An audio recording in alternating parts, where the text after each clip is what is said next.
Quero saudar todos os presentes, os senhores autarcas, os senhores mecenas, os colegas da equipa do projeto, os familiares do Marquês de Pombal aqui presentes, que nos honram com a sua presença, o público em geral. Há 325 anos nasceu o Marquês de Pombal. É preciso não esquecer que estamos numa data comemorativa do seu nascimento.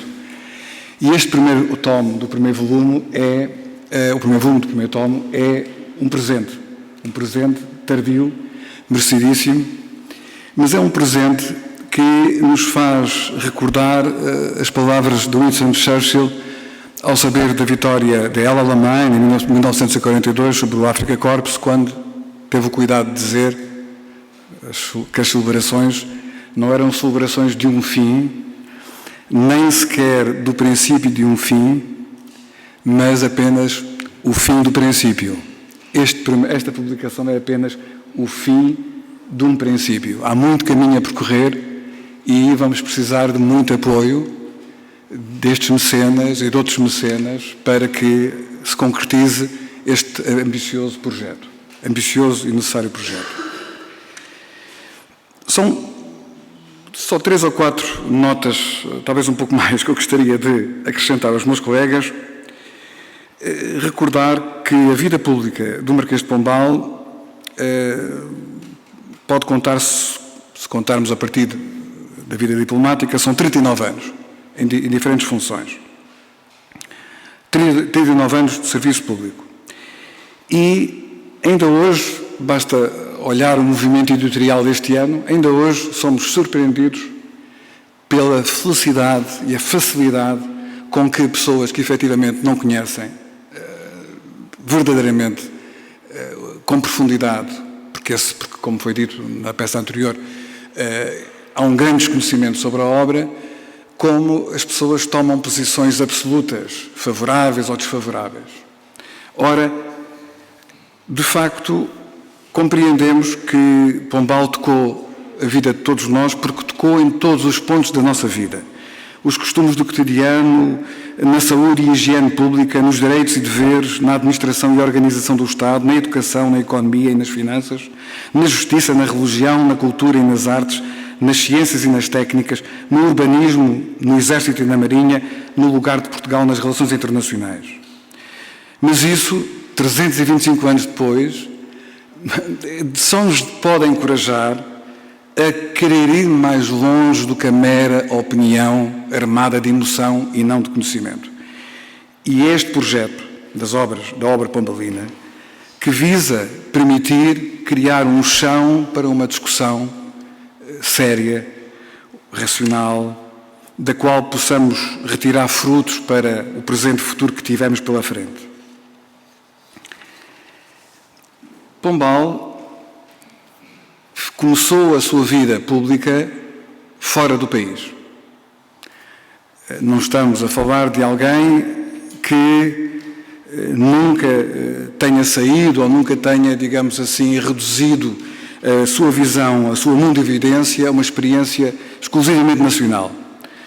De facto, Pombal viu Portugal a partir da Europa, mas também Pombal nunca confundiu ou nunca trocou Portugal pela Europa, nem confundiu a Europa com o mundo. O que ele viu na Europa e na sua experiência diplomata foi a dureza da vida política, foi o campo de batalha que a política europeia era. A guerra foi o maior dos acicates para as reformas das luzes. Reformaram-se as Forças Armadas. Países poderosos como a Polónia foram espartilhados ainda no tempo de Pombal. Não apenas a Córsega, não apenas pequenas entidades que mudavam de soberania. Não, um país como a Polónia foi devorado por outro.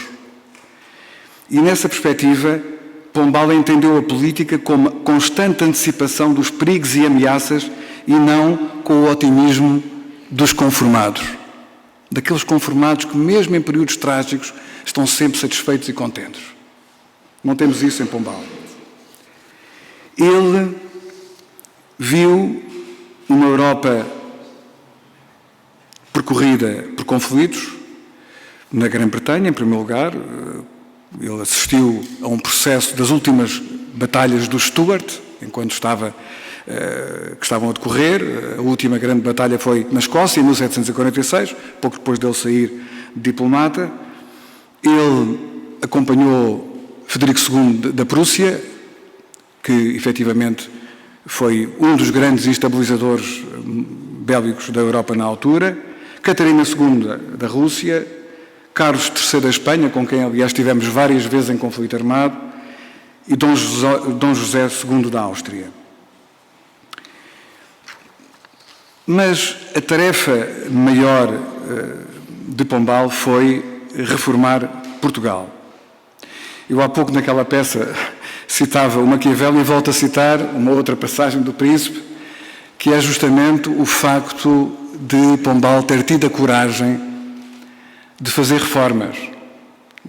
O Maquiavel dizia que um príncipe tem que ter muito cuidado quando quer fazer reformas, porque fazer reformas significa o seguinte: significa ficar muito tempo suspenso no ar, porque as reformas provocam imediatamente a oposição das vítimas das reformas, daqueles que perdem privilégios, e demoram um certo tempo até que aqueles que beneficiam das reformas comecem a dar apoio.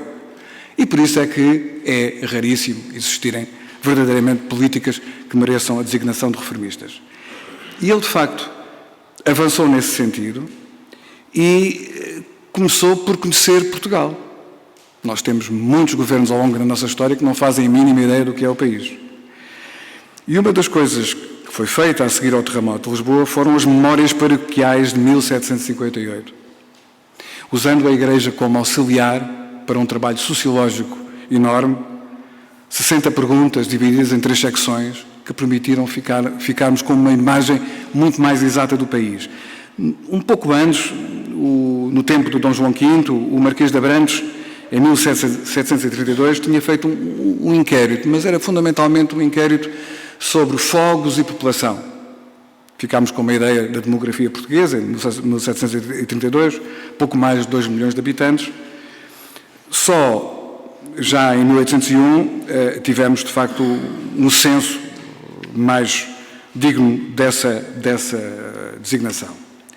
E o país que ele conheceu e governou era um país do antigo regime, um país profundamente hierarquizado. A começar no topo, a começar numa nobreza extremamente conservadora. A maior parte das 50 famílias titulares, a maior parte delas tinham ou mais de 100 anos, e algumas delas até tinham sido instituídas no século XV. O próprio Marquês de Pombal, no fundo, vai ser titulado pelo seu trabalho como ministro, não é? Mas existia, digamos, uma cristalização daquela estrutura estamentária, da nobreza, do clero e do povo. E a sua ação vai justamente no sentido de criar não apenas um Estado moderno, mas também uma sociedade moderna, uma sociedade mais igualitária, mais modelada não pelo preconceito, não pelo privilégio, mas pela lei. E como também foi dito por um especialista em Pombal na peça de há pouco, há direitos humanos no trabalho dele, não é? A abolição da escravatura na Europa, a abolição da distinção entre cristãos velhos e cristãos novos, a não discriminação das populações ameríndias no Brasil e asiáticas no Estado português da Índia, uma legislação também muito vasta que vai valorizar o trabalho a partir do mérito e não a partir da venalidade ou da influência, a proteção dos herdeiros naturais contra os abusos imensos que se faziam no direito testamentário na altura, e também a defesa das mulheres contra o confinamento compulsivo em conventos. Era normalíssimo, sobretudo nas famílias mais abastadas, que muitas das filhas não herdeiras fossem depositadas contra a vontade no convento. Mas também na componente da educação.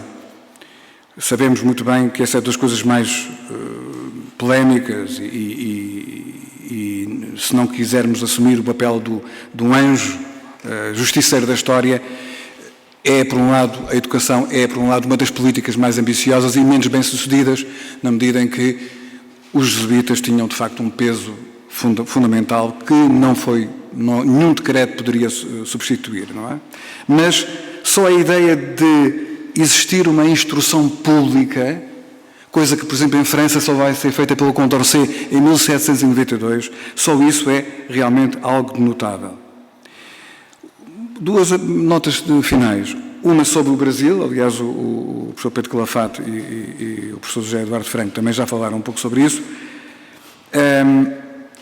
Ele vai, de alguma forma, seguir o Dom Luís da Cunha e o próprio Padre António Vieira, embora não o diga, não é? Pelo contrário, num projeto que infelizmente falhou, o projeto de construir uma monarquia, um Estado, um império binário, não é? Que teria uma âncora na Europa e teria, sobretudo, um centro nas Américas. Esse projeto ainda sobreviveu a Pombal, sobreviveu quando foi criado o Reino Unido, Portugal e do Brasil, com a nossa diplomacia a partir do Rio de Janeiro nos Estados Unidos, em Washington, sobreviveu, mas foi destruído nas Cortes Constituintes, quando efetivamente os deputados brasileiros perceberam que já não podiam contar com uma visão de autonomia para o Brasil por parte dos portugueses europeus. E a outra observação prende-se com a importância da componente militar, da defesa. O Marquês de Pombal percebeu a importância de Portugal não contar apenas com os seus aliados. Evidentemente que a Grã-Bretanha era muito importante, foi fundamental, mas era essencial existir uma defesa que não fosse baseada no comando de representantes de famílias que a única coisa que tinham de competência era a sua competência genealógica, não é? E a vinda do Conde de Lippe foi fundamental.